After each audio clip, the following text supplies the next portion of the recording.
Selamat datang di channel Pemuja Malam. Jangan lupa like, share, and subscribe ya. Terima kasih.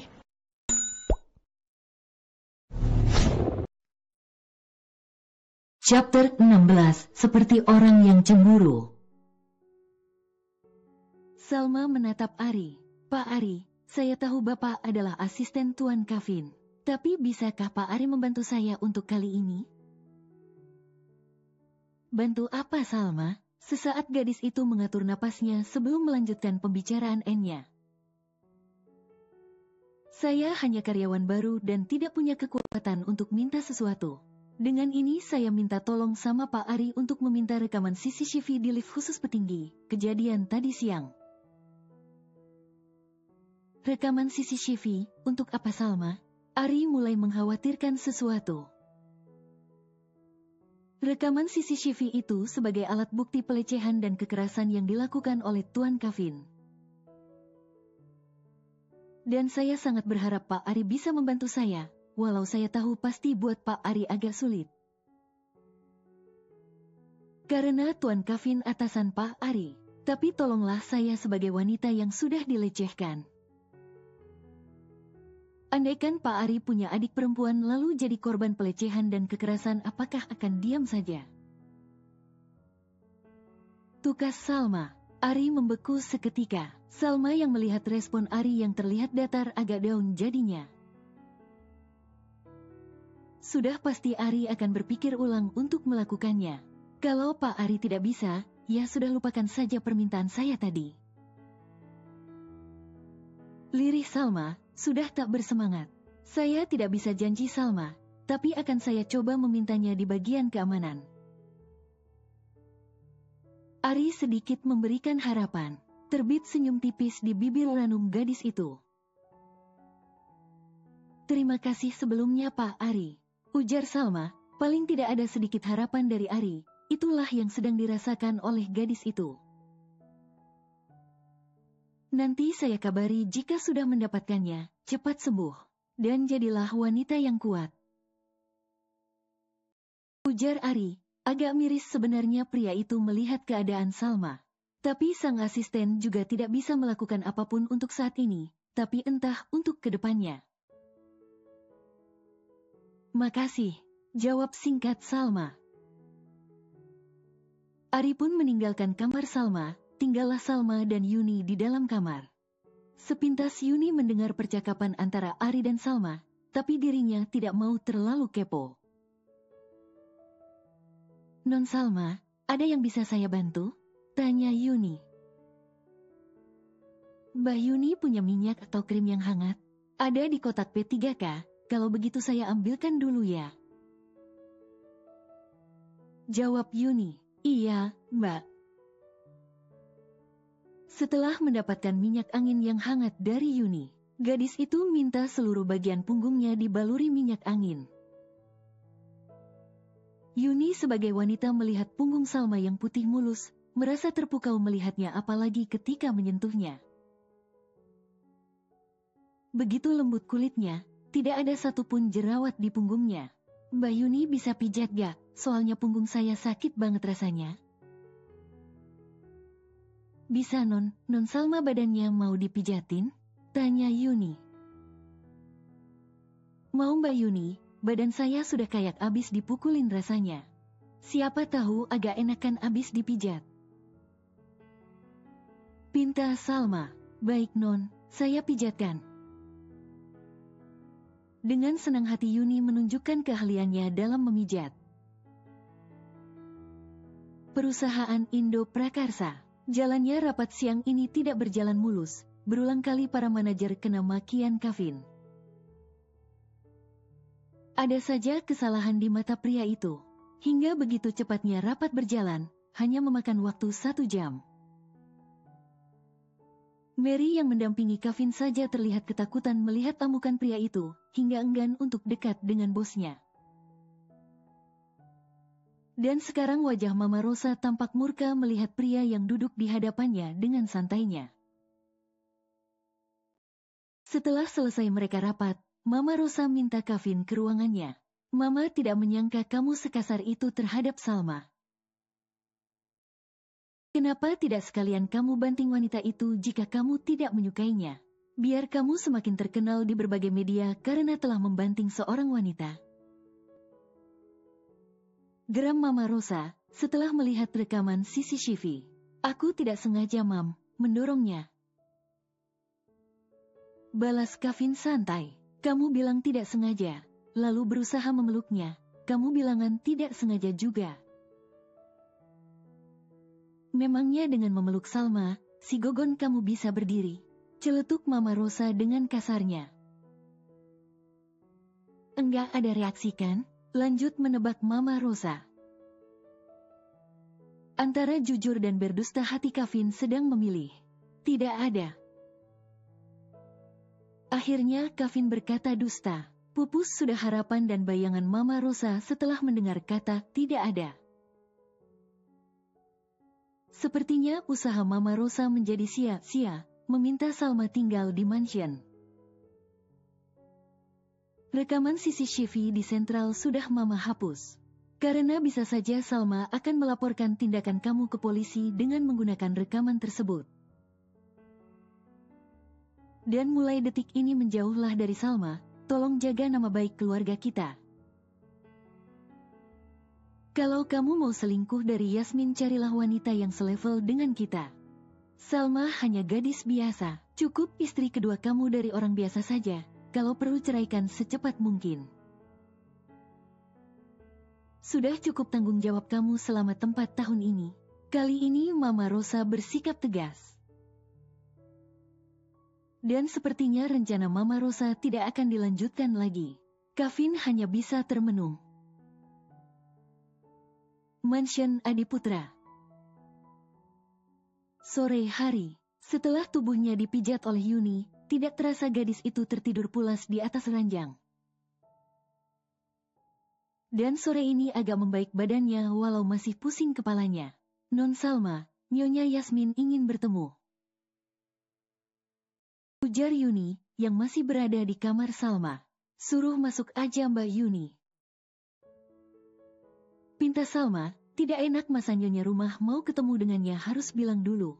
Gadis itu beringsut dari pembaringannya. Tak lama, sore, Salma. Sapa wanita cantik itu sambil tersenyum tipis, masuk ke kamar. Sore juga, Nyonya Yasmin. Balas sapa Salma. Wanita cantik itu duduk di tepi ranjang, agar lebih dekat dengan Salma yang sudah menyandarkan dirinya di headboard ranjang. Aku dengar kamu katanya pingsan di kantor, ya? Tanya Yasmin dengan lembutnya. Iya Nyonya. Sekarang bagaimana keadaannya, sudah lebih baikkah? Yasmin memperlihatkan perhatiannya kepada asisten mama mertuanya. Hanya tinggal pusingnya saja. Jawab Salma, aku harap kamu jaga kesehatan, jangan sering sakit, apalagi baru beberapa hari kerja. Performa kamu akan dinilai jelek oleh atasan sendiri, kata Yasmin. Aku sakit karena suamimu, bukan karena tidak bisa menjaga kesehatan. Lagi pula siapa yang mau sakit? Tapi semuanya terjadi karena kehendak Allah. Batin Salma. Kedua netra Yasmin selain menatap Salma, tapi juga menelisik kamar yang ditempati Salma. Sepertinya mertuaku menempatkan kamar yang istimewa buat kamu ya. Beda dengan Ari asisten suamiku. Kamarnya tidak semewah ini, malah biasa saja. Kata Yasmin. Salma hanya bisa menyeringai tipis. Bukan saya yang meminta kamar ini Nyonya Yasmin. Sahut Salma, gadis itu tahu jika Yasmin tidak senang hati dia ditempatkan di kamar ini. Tenang aja Salma, aku tidak iri denganmu kok. Lagi pula kedudukan aku dan kamu jelas berbeda. Aku memiliki perusahaan sendiri dan memiliki suami sekaya Kevin. Dan kamu hanya karyawan kami saja, ujar Yasmin dengan lembutnya. Iya Nyonya, buat apa iri dengan saya? Lebih hebatan Nyonya ketimbang saya yang bukan siapa-siapa. Balas Salma. Suami istri, sombong sekali, pasangan yang cocok. Oh iya, aku dengar dari Mary, kamu coba mencari perhatian suamiku di kantor ya. Katanya suami menyusul kamu ke kantin. Ah, gosip sudah menyebar ternyata. Batin Salma. Maaf Nyonya, saya tidak mencari perhatian dengan suami Nyonya. Saya yang sedang makan siang dengan teman-teman, dan Tuan Kevin tiba-tiba menghampiri kami berempat, bukan menyusul saya. Tukas Salma. Oh, kamu berempat, dikira kamu sendirian. Balas Yasmin, agak lega. Untung aku konfirmasi langsung dengan kamu, kalau tidak aku akan termakan dengan gosip murahan itu. Baiklah, semoga cepat sembuh, aku harus segera siap-siap mau menyambut kepulangan suamiku. Ujar Yasmin dengan rasa bangganya. Ya, Nyonya. Cek buat apa show up denganku menyambut suami brengsekmu itu? Mobil mewah yang membawa Kevin sudah tiba di lobi mansionnya. Pak Ridwan sudah menunggunya di luar lobi. Selamat datang, Tuan Kevin. Sambut Pak Ridwan. Buatkan saya kopi, antarkan ke ruang kerja. Perintah Kevin, sambil lalu berjalan didampingi Ari. Baik Tuan, segera saya buatkan.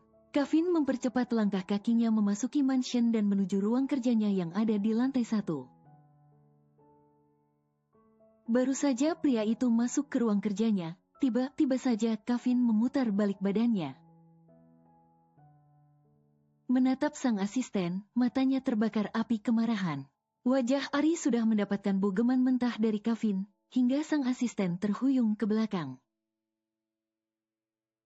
Berani sekali kamu mengendong Salma, seru Kevin melampiaskan rasa amarahnya yang tertahan sejak tadi siang. Saya melakukan atas perintah Nyonya Rosa, Tuan, bukan karena keinginan sendiri.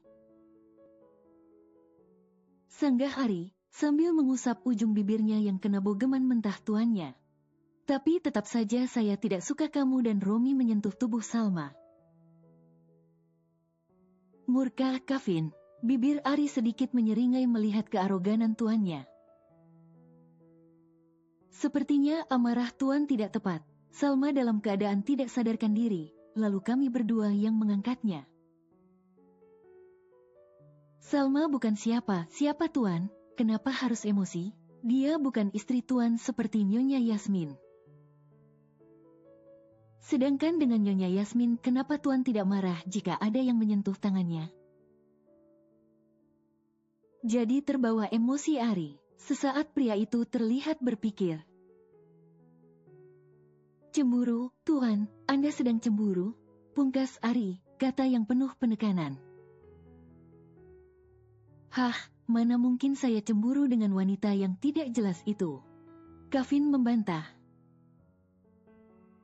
Terserah Tuan jika mengelaknya, itu hak Tuan Kevin sendiri. Saya hanya memberikan pendapat jika sikap Tuan seperti orang yang cemburu dengan kekasihnya. Tapi jika saya salah menafsirkan, mohon maaf. Tutur Ari. Saya juga ingin menyampaikan, Tuan Kevin jangan sampai menyesal ke depannya atas sikap kasar Tuan selama ini terhadap Salma. Bukan maksud saya menggurui Tuan, sambung Ari. Cek sok bijak sekali kamu, Ari, seru Kevin, berdecak kesal pria itu. Tiba-tiba Pak Ridwan membuka pintu dan mengantarkan kopi hangat, namun di balik punggung Pak Ridwan ada seorang wanita. Sayang, sudah pulang ya? Sapa wanita itu, ya siapa lagi kalau bukan Yasmin.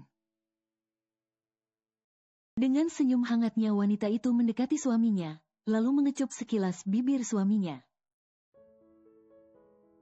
Tumben kamu sudah ada di mansion? Tanya Kevin agak heran. Aku lagi tidak ada janjian sama rekan bisnisku, tapi mama sama papa mau ke sini. Jadi aku ajak sekalian makan malam bersama dengan kita di sini, boleh kan sayang? Tanya Yasmin. Ya boleh dong, masa mertua mau kesini tidak boleh? Balas Kevin. Makasih sayang, kalau begitu aku mau ke dapur, buat cek menu makan malam kita. Ujar Yasmin. Ya. Sebelum keluar dari ruangan, Yasmin menatap wajahnya Ari. Ari itu wajahnya kamu kenapa? Kok memar begitu? Cepetan diobatin. Ujar Yasmin. Abis dihajar Tuan Kevin, Nyonya. Jawab jujur Ari. Pasti kamu sudah berbuat salah dengan suamiku, makanya kamu dihajar. Lain kali jangan buat kesalahan jika tidak mau wajahmu memar. Balas Yasmin, lalu pergi begitu saja. Ari hanya bisa mendesah panjangnya, lalu kembali menyentuh wajahnya. Untung dapat gaji besar di sini, kalau enggak sudah dari dulu berhenti kerja. Malam tiba. Sesuai kabar yang disampaikan Yasmin tadi sore ke suaminya. Malam ini Mansion Adiputra kedatangan tamu dadakan, kedua orang tua Yasmin. Untuk mengunjungi anak dan menantunya, sekalian makan malam bersama. Pak Ridwan beserta para maid, sibuk mempersiapkan makan malam serta melayani tamu tuan dan nyonyanya di ruang makan. Jeng Rosa, sudah lama juga kita tidak makan malam bersama. Ujar Susi Mama Yasmin. Kalau dipikir-pikir sudah lama juga, karena Jeng Susi sibuk terus. Balas Mama Rosa. Yasmin tersenyum simpul mendengar percakapan Mama dan mertuanya. Aku sudah siapkan makanan kesukaan Mama dan Papa loh, dicobain ya Mam, Pa. Sela Yasmin. Makasih ya nak, kamu masih ingat saja kesukaan Mama dan Papa. Balas Susi. Wanita tua itu langsung mengambil menu kesukaan dia. Kevin, bagaimana perusahaanmu? Tanya Herman Papa Yasmin. Alhamdulillah lancar Pa. Jawab Kevin di sela-sela menyantap makan malamnya. Kapan nih perusahaan Papa bergabung dengan perusahaanmu, biar perusahaan kita menjadi besar? Tanya Herman. Kondisi perusahaan Indo Prakarsa milik Kevin, perusahaan yang paling bonafit di Indonesia. Dan memiliki nilai saham yang cukup tinggi di pasar saham. Tanpa melakukan merger dengan perusahaan lain, perusahaan Indo Prakarsa bisa berdiri dengan sendirinya. Sedangkan perusahaan Papa Yasmin, hanya perusahaan sedang bukan perusahaan besar. Herman sebagai mertua Kevin rupanya dengan kedatangan mendadak ke Mansion Adiputra, ada maksudnya. Secara halus sebagai pebisnis, pria tuan itu coba bernegosiasi dengan Kevin. Agar perusahaan miliknya yang sekarang dikelola bareng oleh Yasmin bisa bergabung dengan perusahaan besar milik Kevin. Yasmin pun ikut berperan juga dalam negosiasi yang dilakukan oleh papanya. Dengan kekuatan cinta dalam bentuk ucapan yang penuh kelembutan. Pak, mohon maaf untuk saat ini saya tidak memikirkan untuk bergabung dengan perusahaan lain. Termasuk perusahaan milik Papa, tolak Kevin secara halus. Kevin dalam berbisnis, sangat teliti dalam melihat perusahaan lain serta rekan bisnisnya.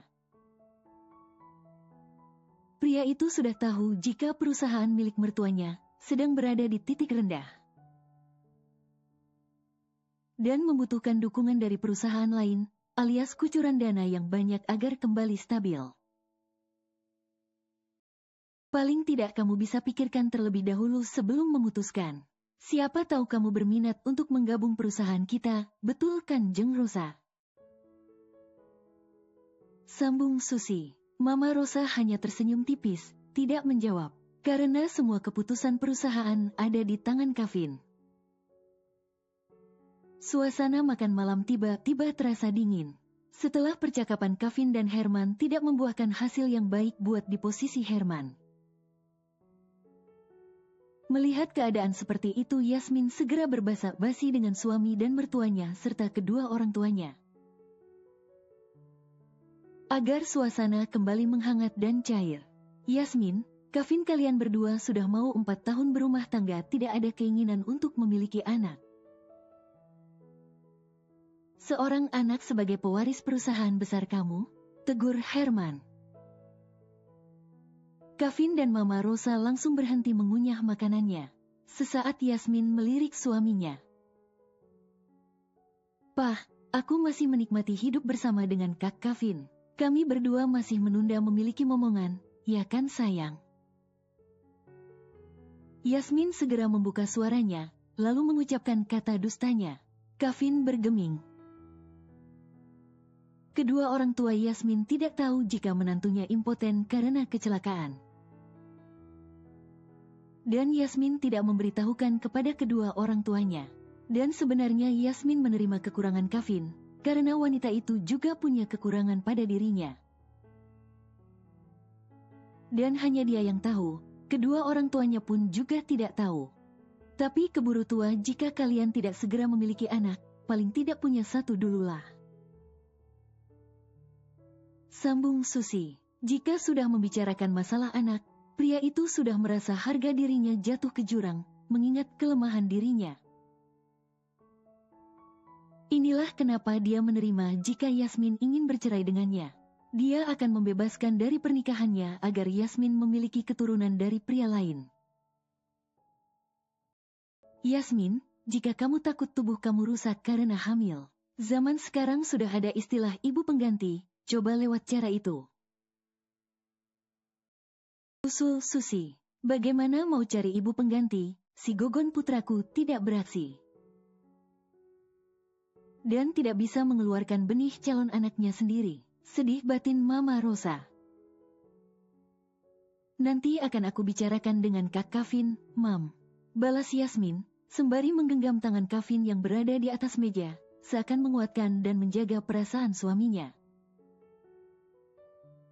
Wajah Kevin terlihat datar dan dingin ketika menerima sentuhan tangan Yasmin. Kalau kalian belum punya anak juga, berarti Kevin, pewaris kamu adalah Yasmin, istrimu sendiri. Ujar Herman sambil menaikkan salah satu alisnya. Kevin dan Mama Rosa saling bertatapan aneh, sedangkan Herman mengulas senyum tipisnya setelah berkata. Di relung hati yang paling dalam entah kenapa pria itu tidak suka dengan perkataan. Pewaris kamu adalah Yasmin, istrimu sendiri. Haruskah semua kekayaannya akan terlimpahkan ke istrinya, walau dia mencintainya? Seharusnya jika tulus mencintainya, hati pria itu tak akan meragu. Namun tak disadarinya, sekarang dia sedang meragukannya. Anak, ya aku belum memiliki anak. Mama Rosa hanya bisa meratapi keadaan putranya. Dari semua harta yang mereka miliki, akhirnya kelak akan jatuh ke tangan orang lain. Walau dia masih menantunya, pilu rasa hati seorang ibu. Lelahnya merintis perusahaan suaminya, lalu membantu perusahaan anaknya. Akhirnya perjalanannya berujung di tangan Yasmin, cucu pun mungkin tidak akan pernah memiliki. Garis keturunan keluarga Adiputra berhenti di Kevin. Andaikan tidak ada besannya, boleh jadi wanita tua itu akan menitikkan air matanya. Hatinya juga sakit melihat keadaan anaknya, kehidupan yang hampir sempurna. Namun garis takdir menghentikan garis keturunan Adiputra. Namun sepintas wanita tua itu teringat dengan istri kedua Kevin yang statusnya sah, Salma Hadika. Di lubuk hati Herman, rasanya ingin bertepuk tangan, walau tidak menang dalam bernegosiasi. Paling tidak pria tua itu bisa menyinggung masalah pewaris kekayaannya, yaitu Yasmin, putrinya sendiri. Kevin ada baiknya mulai sekarang berikan beberapa saham perusahaan Indo Prakarsa ke Yasmin. Sebagai salah satu pemilik perusahaan kamu juga, lagi pula dia istrimu kan. Berhak atas perusahaan dan kekayaanmu. Pungkas Herman, Kevin sudah mulai tidak suka dengan tujuan pembicaraan di meja makan bersama mertuanya. Sepertinya pembicaraan malam ini sudah terlalu berlebihan. Saya permisi dulu, Pak, Mam. Ada hal yang harus dikerjakan malam ini. Alasan Kevin menghentikan pembicaraan yang ujung-ujungnya masalah perusahaan milik dia. Lebih baik pergi dari ruang makan. Raut wajahnya Herman dan Susi terlihat kecewa atas sikap Kevin. Belum selesai pembicaraan tapi sudah ditinggalkan. Jeng Susi, Herman, bukan saya tidak sopan dalam menjamu tamu. Badan saya agak kurang enak, ingin istirahat lebih cepat, jadi silahkan lanjutkan makan malamnya dengan Yasmin. Pamit Mama Rosa. Oh, iya Jeng Rosa, silahkan jika mau istirahat. Saya dengan suami masih ingin mengobrol dengan Yasmin. Balas Susi, silahkan. Ujar Mama Rosa, kemudian meninggalkan ruang makan. Yasmin yang melihat suami lalu mama mertuanya meninggalkan ruang makan hanya bisa mendesah saja. Sepertinya suamimu dan mertuamu menghindari Papa? Tanya Herman. Seharusnya Papa tidak membahasnya dengan cepat. Akhirnya kita juga yang gagal. Balas Yasmin. Tapi mau bagaimana lagi Yasmin? Perusahaan kita butuh kucuran dana, kalau tidak perusahaan kita akan bangkrut. Hanya perusahaan suami kamu yang bisa membantu kita, gerutu Herman. Papa juga seharusnya tidak membahas masalah pewaris segala, Kak Kevin dan Mama Rosa pasti sensitif. Gerutu Yasmin, tetap saja Yasmin, suatu saat harus dibahas, apalagi di antara kalian berdua tidak anak. Tidak ada salahnya kami orang tua kamu, mengingatkan. Toh itu juga buat kamu, memangnya kamu bisa hidup di miskin, sejak kecil kamu sudah bergelimang harta dari mama dan papa.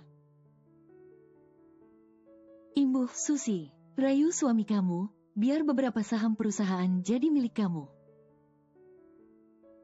Paling tidak bisa membantu perusahaan kita untuk menarik investor baru. Saham perusahaan Indo Prakasa itu bisa buat jaminan mereka ketika mereka menyuntikkan dana segar ke perusahaan kita. Kata Herman, ya, nanti aku coba merayunya. Jawab Yasmin. Yasmin yang sudah terlahir menjadi anak konglomerat, pasti tidak maulah hidup tanpa harta dan kemewahan. Itulah mengapa saat akan dijodohkan dengan Kevin sang pemilik retail terbesar, langsung diiyakan. Dan langsung mencoba mencari perhatian Kevin. Selain jatuh cinta dengan orangnya, Yasmin tidak munafik jika dia juga cinta dengan kekayaan suaminya. Ruang kerja. Wajah tampan pria itu tampak kusut, terdiam dalam duduknya, dan kepalanya bersandar di sandaran sofa. Meninggalkan ruang makan, pria itu langsung masuk ke ruang kerjanya bukan ke kamarnya. Rasanya sangat malas ke kamar dia bersama istrinya, anak, pewaris, Yasmin.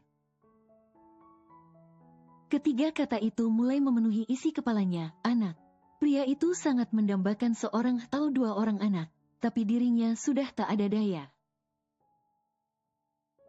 Pewaris, Yasmin. Entah kenapa hati kecil pria itu memberontak. Tidak menyetujui jika istrinya Yasmin yang akan menjadi pewaris semua kekayaannya.